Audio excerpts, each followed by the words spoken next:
Welcome back to Five Friday Feedback. Thank you so much for joining us. I hope you got to have a chance to listen to Monday's episode where Dominic and I broke down the difference between motivation and discipline on your journey to financial independence. Which one is more important? Which one is less important? But before we get into that, Dominic, I want to pose you the question because you asked me on Monday. I have a chance to ask you. Could you tell me about a story where you had to use both motivation and discipline to see something through? Ooh, man, there's so many moments, right? One of the ones that kind of I remember was when I was doing this running challenge, where it was like you run 4 miles every 4 hours for 48 hours. And like the weeks leading up to it, I was like, oh, I'm so excited. Like I'm training for it. It's so much fun. And like the first like 12 hours is fun. You run for you do your 4 miles, and then you can rest however much time you have before your next, 4 miles. It's enjoyable, right? It's like, oh, it's nice. Like, it's fun. And then it gets to like 4 a.m. and you're like, dude, I've already ran like 12 miles today. This sucks. And then you run it. You're like, great. Now I can go home and sleep. And then 8 a.m. rolls around. You're like, this sucks. And then it's like, dude, I got to do this like freaking like 10, 12 more times. This sucks. This is not fun.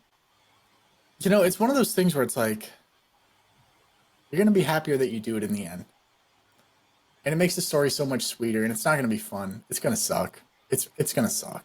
It's usually going to suck unless you have like a way to get around that, unless you just really enjoy what you're doing. But that's kind of the first story that kind of pops into my mind. Another story, maybe a little bit more relatable, is the way I would kind of describe motivation and discipline.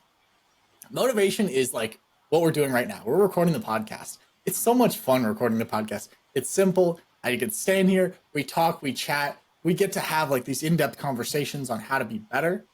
Discipline is editing it, spending 2 hours, 3 hours listening back to it and like picking out good moments and editing shorts and coming up with thumbnail ideas. That's the discipline part, right?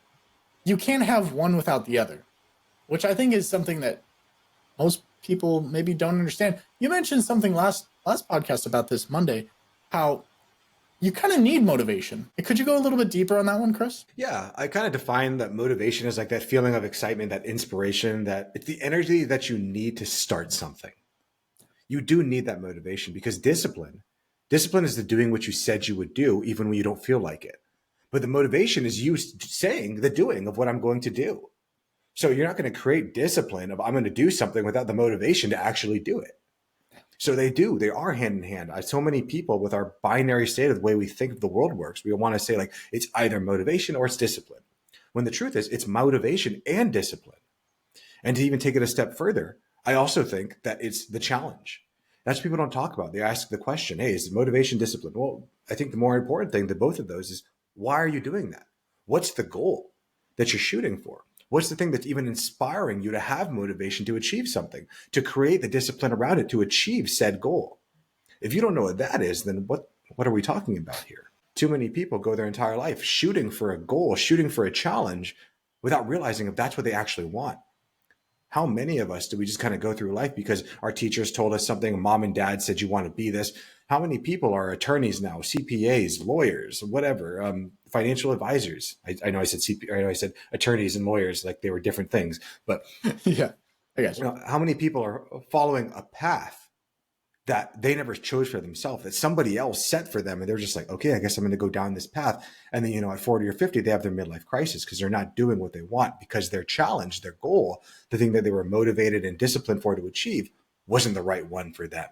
It was somebody else's that was instilled onto them by society, by their parents, by whomever. That's why it's so dangerous, right? It's so dangerous to listen to certain people. It's always important to listen to other people, right? Outside perspectives, but don't hold one person's perspective as God, right? There can be only one God, right? So make sure that you're getting a wide variety of different opinions, different ideas, and kind of using that to craft your own idea.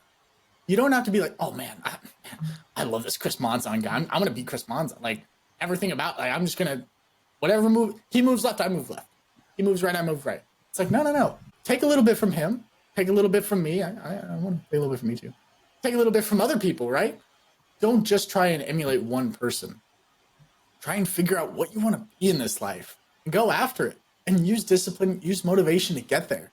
But you got to know where you're going, or at least maybe not like, hey, I want to be this, and this, but at least a direction, right? But the clearer you can be, the easier it is to follow that path.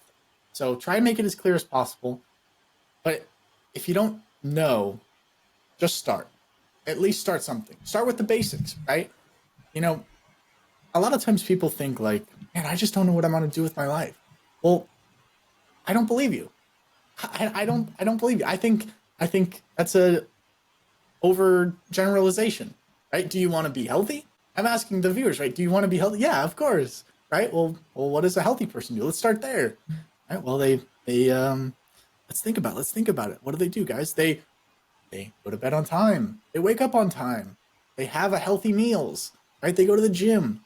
They work on their mind. They work on their body. They work on their soul, right? So I think finding your why can be hard, but it's not impossible. Just start with a little bit, and the path will illuminate. Yeah. And this was something we talked about on Monday, right? If the chasm seems too big to jump, make it a smaller jump. Half the jump. Make it a little bit smaller. If that's too small or too big, make it a little bit smaller.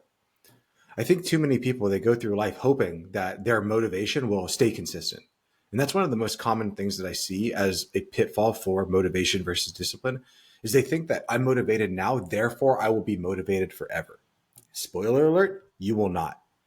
Your motivation is an emotion. And if there's one thing we know about our emotions is that they fade.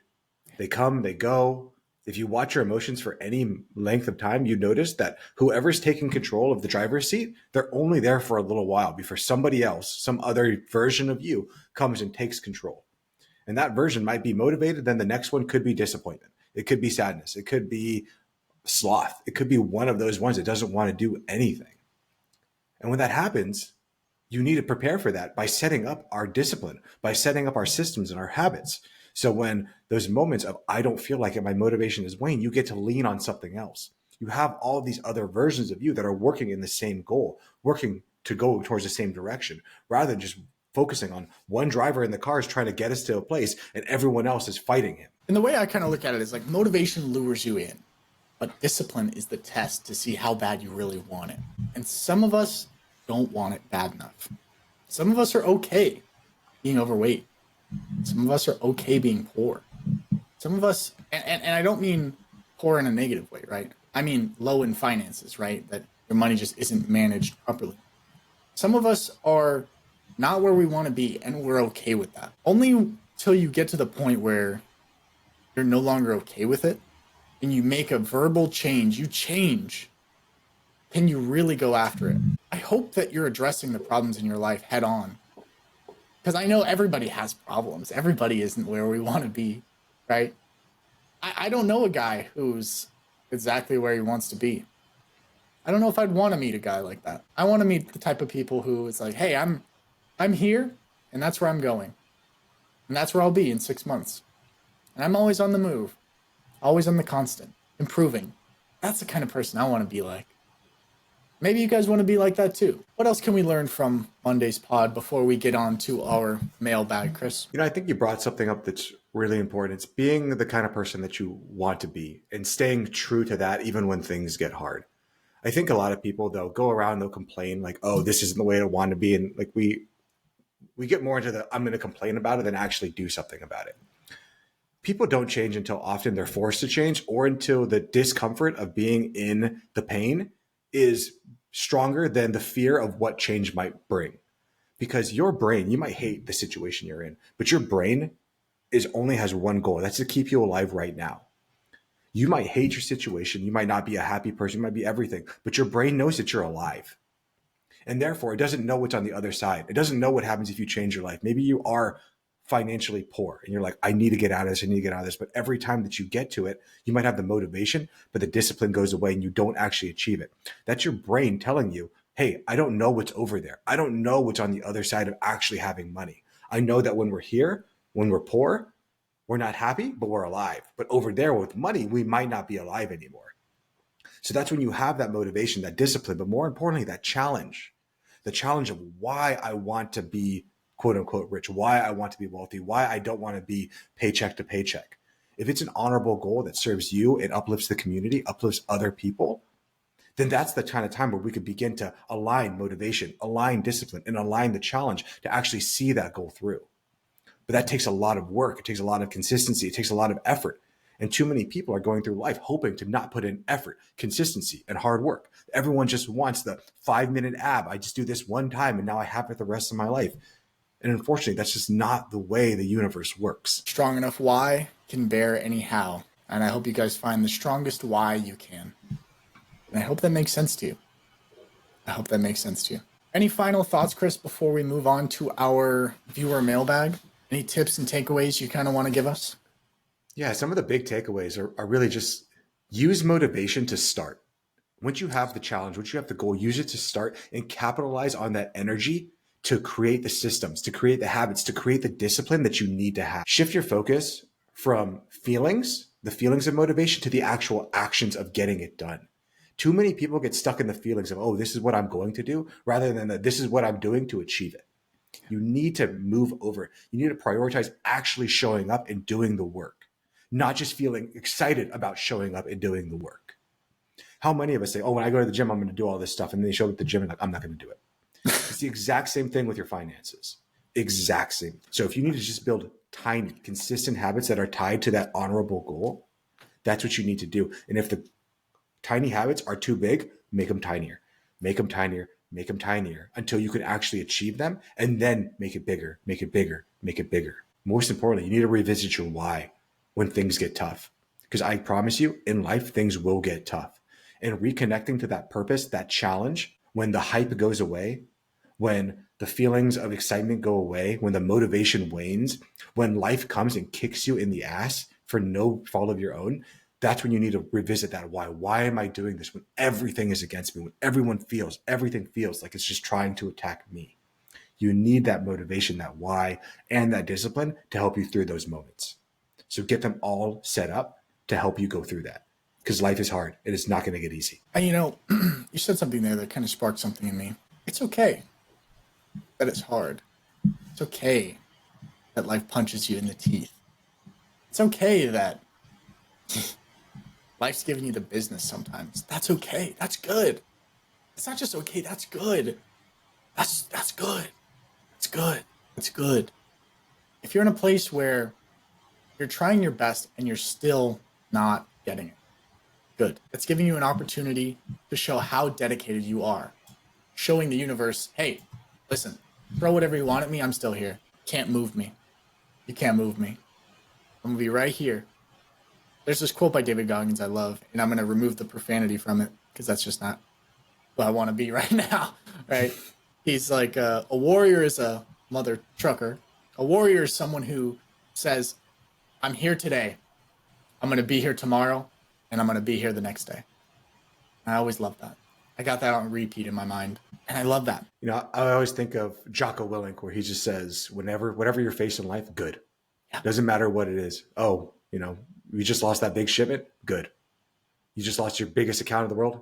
Good. Just got in a car crash? Good. I've been waiting to replace that car. Good and bad are constructs of our world. They aren't real. There isn't an objective good and bad thing. It's all the way that we choose to look at it. So if you choose to look at everything in your life as bad, then it makes it bad. But if you choose to look on the good side of it, it's good. Two people, exact same person, maybe they're twins, born to the same parents. They can get inside of a car crash. Both of them smash up their legs, exact same breaks. One of the twins could be like, man, I'm so unlucky. My parents weren't watching, got into a car accident. Now both my legs are broken. The other twin sitting right next to him, exact same thing. Big man, I'm so lucky. I could have died. And here I am today, only with 2 broken legs. One of them looks at it as bad. One of them looks at it as good. Choose to be the person that looks at their life as good. Good.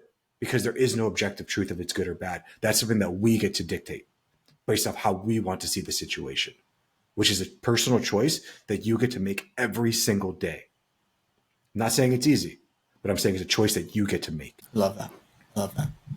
With that being said, we're going to be moving on to one of my favorite times of the week. Maybe you know it. Maybe you're new. But this is what we call the 5 Friday Feedback Viewer Mailbag. If you guys would like to write into us, feel free to go to our website or email us at 5guysvideopodcast@gmail.com.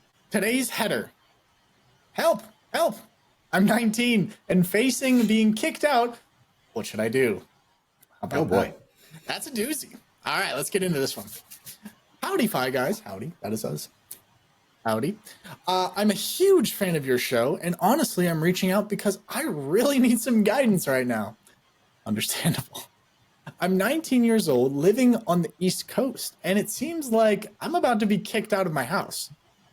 It's not 100% certain yet, but the tension in the home is really bad, mainly because I've been struggling academically. B's and C's for my grades, and one failing class.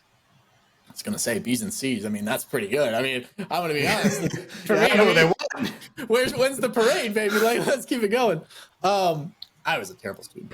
Only failed one class, though, and that was in college. But that was good. Might have failed 2 classes in college. That being said, enough about my story. We're talking about yours. My mom is ready to push me out immediately, but my dad is the only reason I haven't been thrown out yet. But I don't know how much longer that will last. Here's my situation. I work about 23 to 25 hours a week at a job that pays decently. I have about $6,500 saved up. Wonderful, wonderful. I own my car outright, no car payments, beautiful.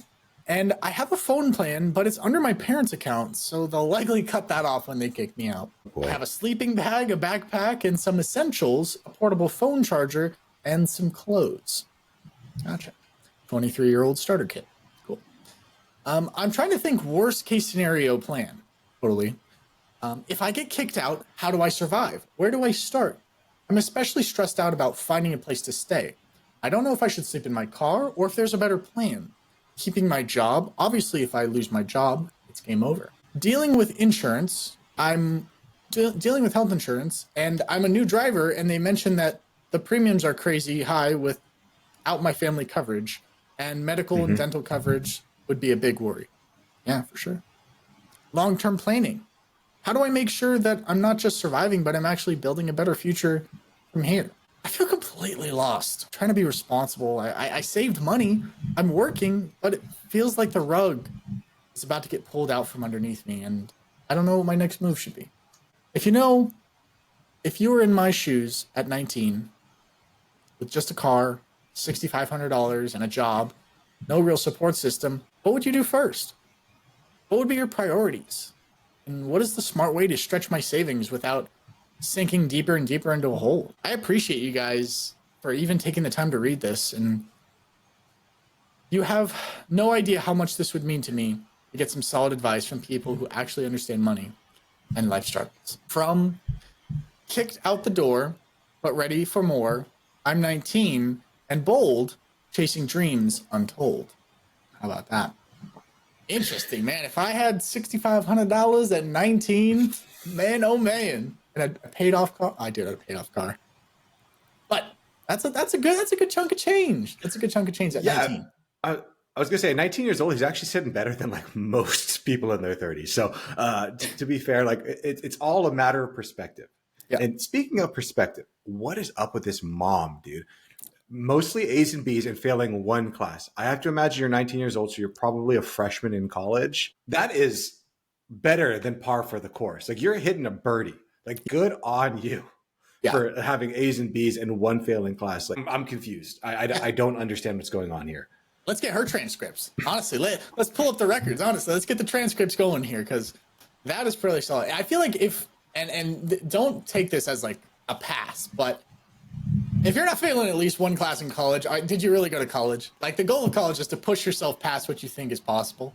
You know, I took an economics class and I got slaughtered, and I took a super advanced math class. I was literally trying my best. Slaughtered, just killed, murdered. But that's the point of college, right? To waste money and to learn new things that you are and to party. And party, yeah, exactly. So, but yeah, the money is great. You know, I think I mean, if you blow through 6,500, I would imagine you're not going to blow through that pretty quickly. If you're sleeping in your car. Expense-wise, I would assume the biggest expenses there would be food and maybe a gym membership to shower and whatnot. There shouldn't be too many high expenses. You might even be able to save more money than being at home. But My yeah, biggest thing isn't even like financial. Like, yeah, we're going to get to the financial stuff here in a yeah, little bit, but my biggest thing is like, what is the relationship with your parents? Like, can you just sit down with mom and dad, but mainly mom, it sounds like, and be like, what is going on with you? Because to me, what I'm hearing is this person is working 25 hours a week. They have a decent job. They've saved up money. They have a paid off car, going to school. I'm guessing full time, getting A's and B's and failing one class. Like, what is it that she wants from him or her? Like, what are they not doing? Like, I get they're failing in one class. I get that. And if they're doing well in all these other places, like most people are getting C's and D's and F's and not working and going to college. yeah, Like this person is saving up money. They're doing everything. Like you're 19 years old. You have money saved up. Like this is basically unheard of. And a paid off car. Like you sound financially, you sound like a responsible young man. What's up with your mom? Is she just like, she just hates you? Like what happened? Like, can you sit down and have that conversation with her? Maybe with your dad present, maybe without your dad present, maybe with like a family therapist or something like that. Cause it sounds to me like your mom is kind of just on one, and we can fix the finance stuff, but like regardless of what, your mom's still going to be your mom. And like you asked all these questions about like what happens about insurance and all this other stuff. Like I'm thinking like, is your mom really going to kick you out like that hard? Like kick you off insurance, drop you from literally everything, like your excommunicado John Wick style? Like how bad is this? yeah. And to be fair, I hope that we're getting all the information, right? I hope that you're a clean cut guy or girl. You're not doing anything illegal, nothing crazy. There's nothing else kind of surrounding those circumstances. I know sometimes it can be embarrassing to share certain details of it's like we get that, we totally get that. So we can only do as much as we can with the information we have. But based on the information we have, I like what Chris is saying though. I don't want there to be any resentment towards your mom or vice versa, right? I don't want there to be any hostility, any negativity. That stuff is dangerous to live with, and you just can't live with it for too long. So I love the advice of just sitting down with your mom. Hey, are we good? Like, what's going on? I mean, I know we're not good, right? But kind of get to the deeper why of it all. Because on the surface, she's being a dick. She's being hard on you. Maybe that's her style, right?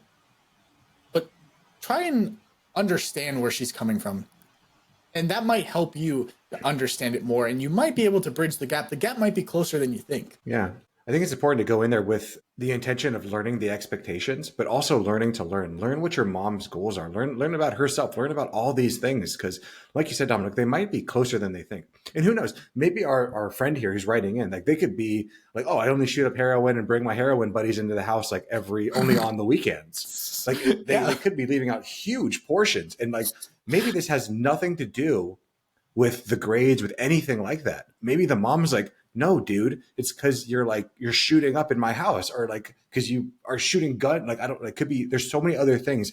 And this person's focusing on, oh man, it's my grades. Yet the mom's like, no, it's you're doing this.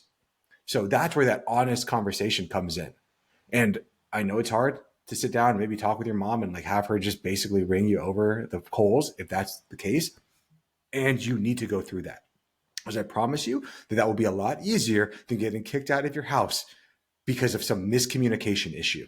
Now let's get down to the nitty gritty of what you're actually asking though. So maybe let's just say you talk to your mom. Your mom's like not about it. She's like, no, I'm kicking you out because you got a C and mama only accepts A's. So you're done. Like that's just the way it works.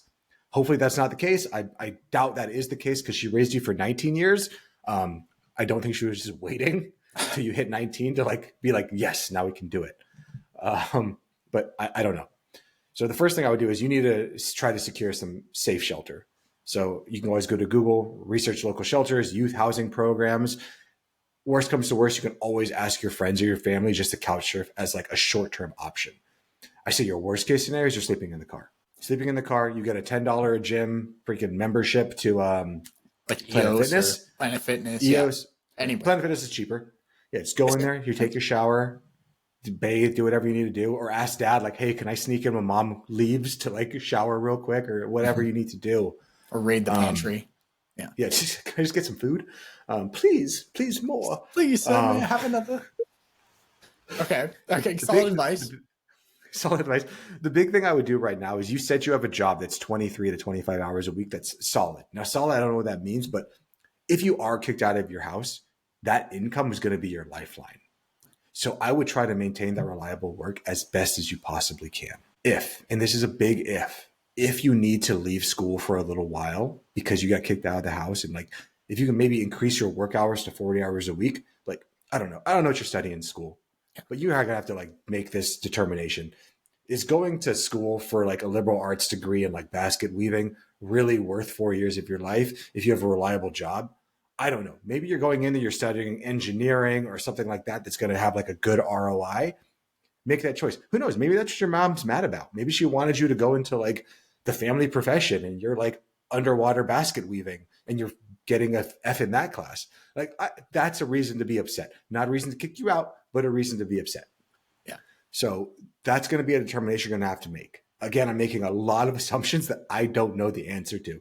So you need to be the one to ask that question. But if you could maybe talk to your job and say, hey, is there a chance for me to increase my hours here to get in more income? That could be super helpful for you, especially if you might need to cut back some time on the class schedule. You can always go from full-time to part-time. You don't need to completely axe college.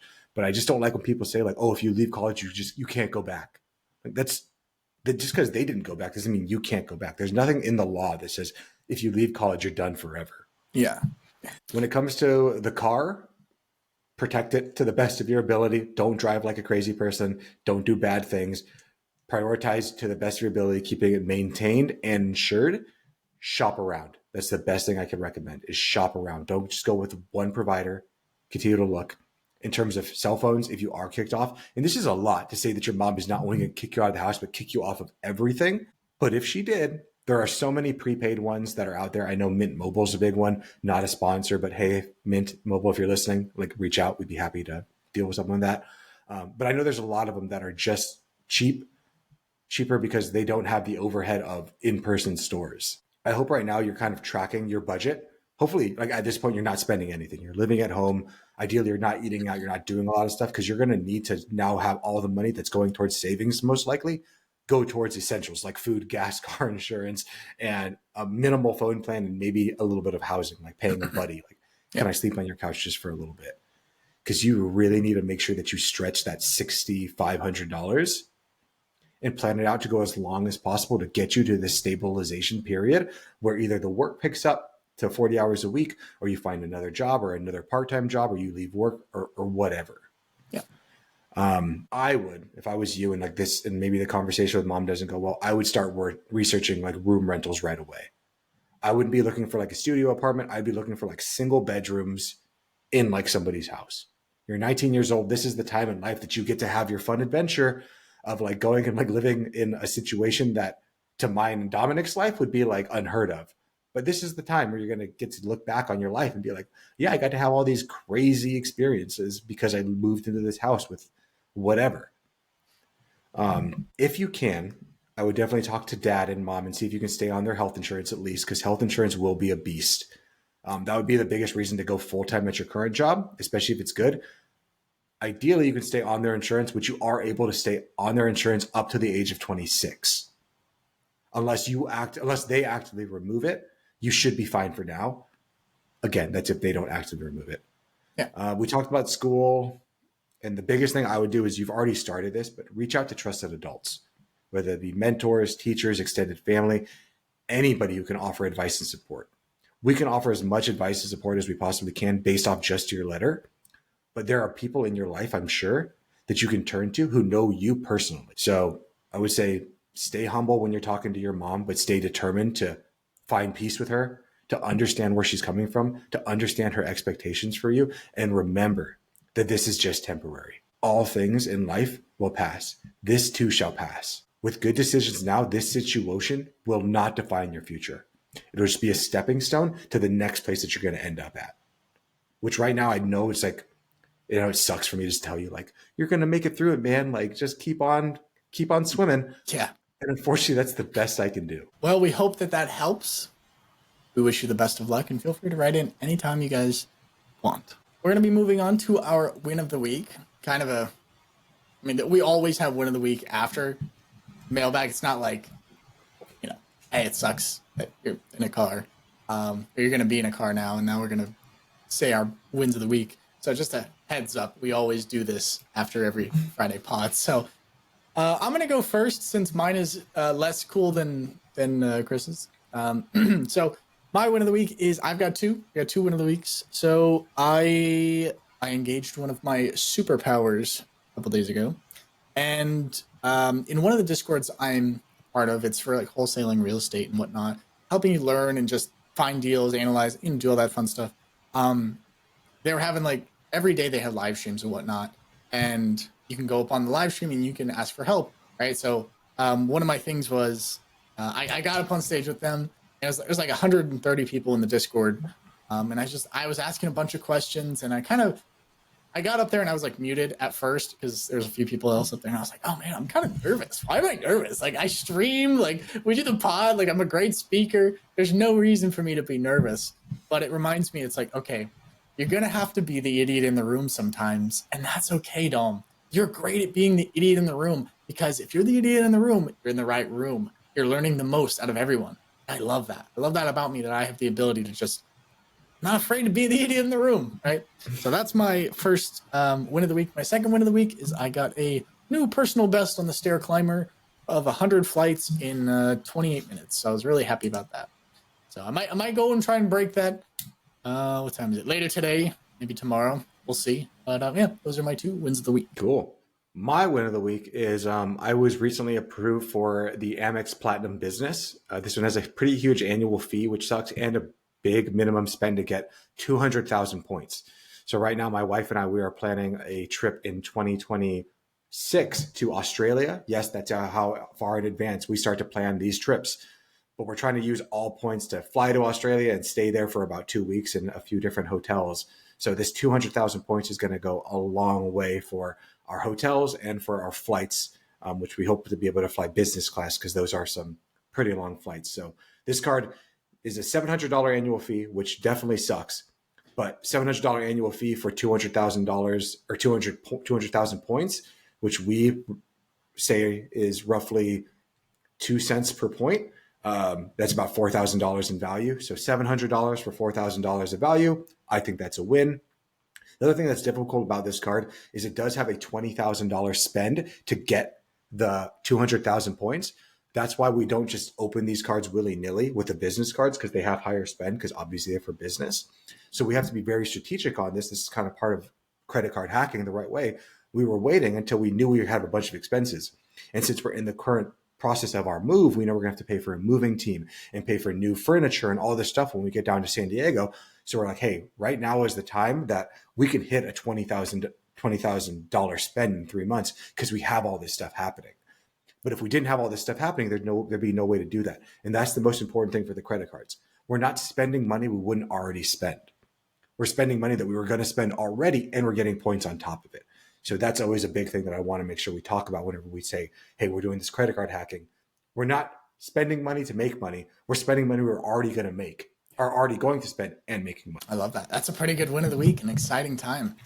Well, guys, I hope you have a win of the week of your own. And if you'd like, feel free to drop it in the comments down below. If you did enjoy today's episode, feel free to give it a like and subscribe if you're not already following the channel. One thing we always say, though, is that it's better to go on this journey with someone than going alone. So if you'd like, feel free to hit that share button. Share with a friend, share with a family member. Heck, share wherever you'd like. We would really appreciate that.